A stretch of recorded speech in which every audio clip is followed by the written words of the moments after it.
Buenas tardes, profesor y compañeros. Mi nombre es Violeta Alejandra Sánchez Acosta, del grado 7.7.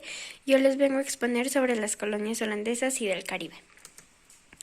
Holanda había perdido ya su protagonismo en América porque los ingleses dominaron sus colonias, apoderándose de Norteamérica. La Nueva Holanda Antártica fue recobrada por los portugueses y la Compañía de las Indias Occidentales.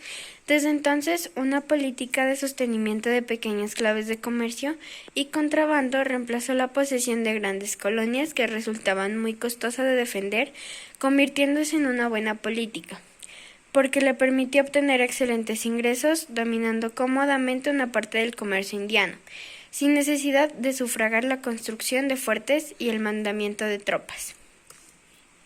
El complejo colonial americano de Holanda se limitó a San Eustaquio, las llamadas Islas Inútiles y a la Guayana. Las Islas Inútiles, llamadas así por los españoles que fueron incapaces de sacarles un buen rendimiento, se transformaron en manos de los holandeses en verdaderos emporios comerciales. A Curazao, Aruba y Bonaire llegaron en busca de sal, pero pronto comprendieron que eran mucho más rentables transformadas en tiendas abiertas frente al escaparate productivo que los rodeaba. Las surtieron de toda clase de géneros e incluso esclavos, y pronto llegaron a ellas balandras de la cercana costa venezolana con cacao, azúcar, algodón, frutas, legumbres, etc., que intercambiaban por manufacturas en Curazao, donde no habían cultivos a causa de la aridez del suelo y la falta de agua.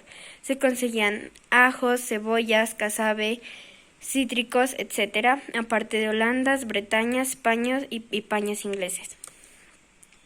Los holandeses practicaron luego un contrabando agresivo, llevando sus balandas cargadas de productos hasta la costa atlántica colombiana, las grandes Antillas españolas, Centroamérica y la costa atlántica mexicana. Los corsarios españoles de Venezuela, Puerto Rico, Santo Domingo trataron de obstaculizar este contrabando, especialmente después de 1718, lo que motivó muchas reclamaciones por parte del gobernador de Curazao y hasta de los mismos Estados Generales. El gobernador de Curazao llegó a considerar que los mismos Estados Generales llegó a considerar que las acciones de los corsarios españoles eran propias de piratas y perturbadores del bien común, y se puso de acuerdo con su colega el gobernador de Jamaica para organizar una flotilla que limpiara el Caribe de ellos. Los Estados Generales tomaron cartas en el asunto, protestando en 1725, y finalmente ingleses y holandeses convocaron un congreso de Soissons en 1728 para estudiar el problema. Presentaron sus quejas e hicieron su solicitud al monarca español para que pusiera fin a dicho corso, pero no pudo llegarse a ningún acuerdo, ya que no estaban dispuestos a renunciar a comerciar en la América española, única fórmula que Felipe B estaba dispuesto a aceptar.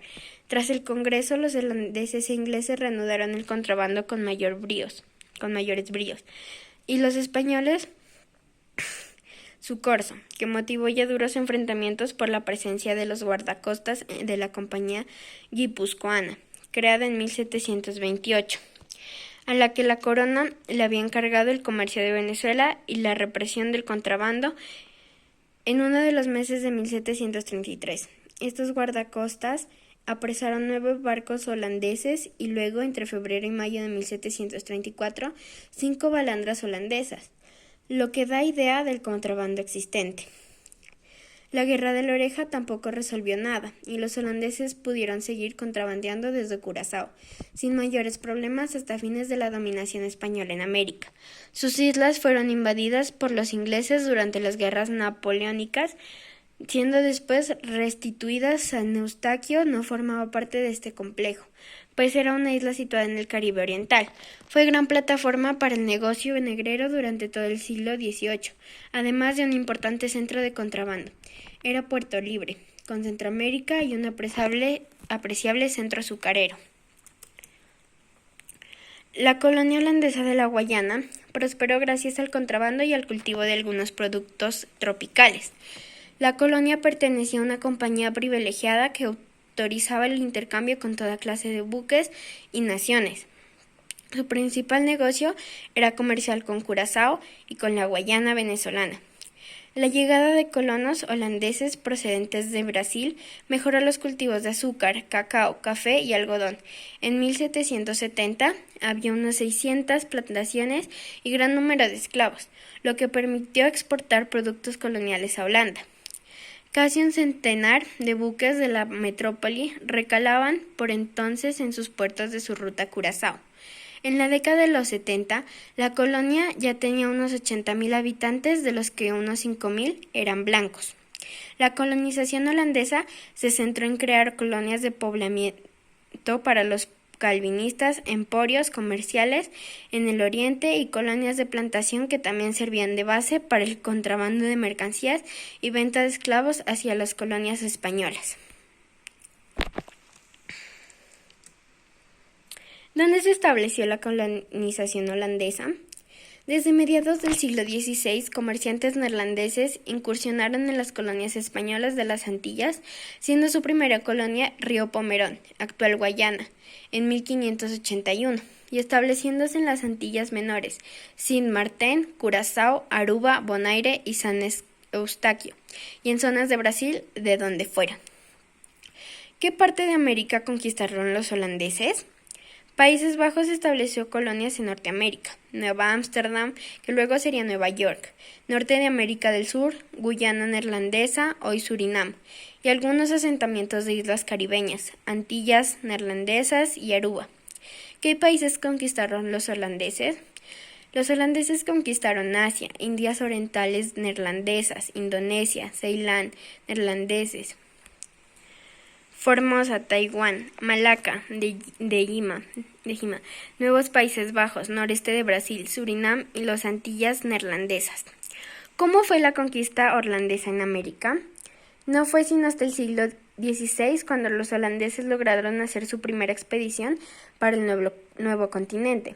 Fue su primera colonia, Nueva Ámsterdam, en el año 1625. Luego pasaron a establecerse en las Antillas Menores, concretamente en Curazao y en algunas zonas de Brasil. Conclusiones y puntos más importantes. Holanda despunta como potencia mercantilista en el siglo XVI e inició su despliegue colonial en el Oriente y en América, afectando en este último continente el dominio comercial y territorial de España, y sobre todo de Portugal. 17 provincias, conocidas también como Países Bajos, conformaban la metrópoli holandesa. La ciudad de Ámsterdam, ya en el siglo XVI, gozaba de un sólido prestigio comercial basado en la venta de paños y otros tejidos, además de especializarse en la construcción de barcos y organizar una importante flota mercante. La colonización holandesa se centró en crear colonias de poblamiento para los calvinistas, emporios comerciales en el oriente y colonias de plantación que también servían de base para el contrabando de mercancías y venta de esclavos hacia las colonias españolas. Además, en África, Gore, Santo Tomé y Guinea poseían centros de compra y distribución de esclavos.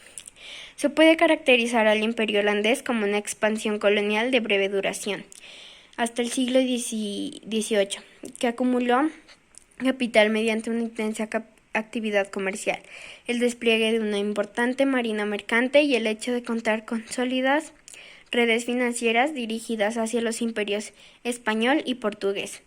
Todo ello lo llevó a conformar sistemas comerciales y financieros a nivel global, pero su hegemonía se vio desplazada por ingleses y franceses, pero especialmente los segundos, que empezaron a sustituirla a inicios del siglo XVIII.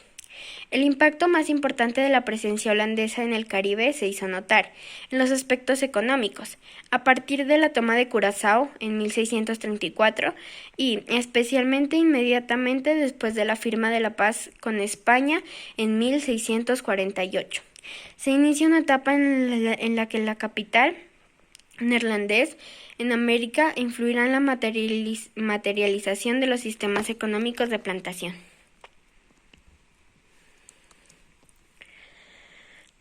Los mercaderes holandeses pretendían extraer productos americanos con destino a Europa, pero al mismo tiempo abrieron cauces de intercambio debido a la demanda en algunas islas antillanas, como Puerto Rico y la propia Cuba, de ciertas mercancías que las flotas españolas no podían abastecer.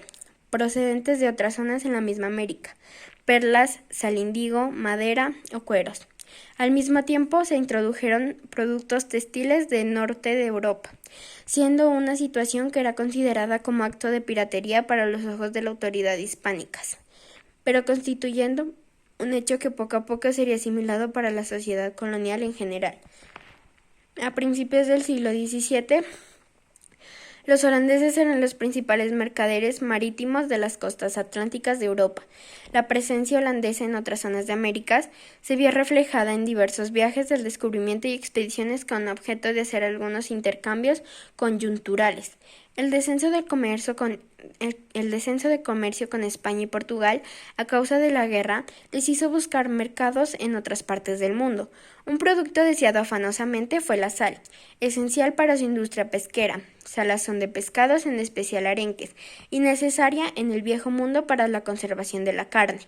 Normalmente la sal se obtenía en el sur de Portugal, pero la unión de este país con España bajo el reinado de Felipe XI dificultó su comercio y descubrieron y comenzaron a explotar las salinas de Araya, en Cumaná. De esta manera, los holandeses adquirieron un papel protagonista en la región antillana.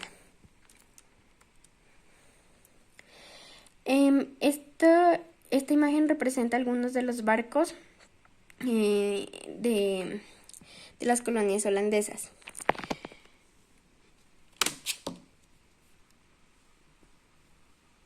Los holandeses habían llegado al límite de sus posibilidades.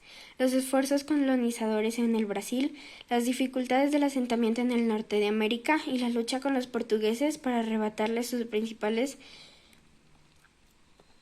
plazas fuertes africanas y el tráfico negrero habían consumido ya muchas energías.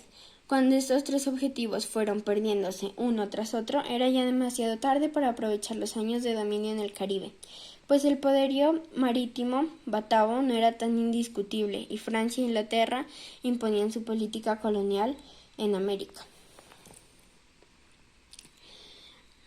Esta imagen representa que ya era demasiado tarde para seguir con el comercio en el Caribe, porque imponían su política colonial en América, Francia e Inglaterra. Muchas gracias por su atención, espero les haya gustado, les agradezco mucho.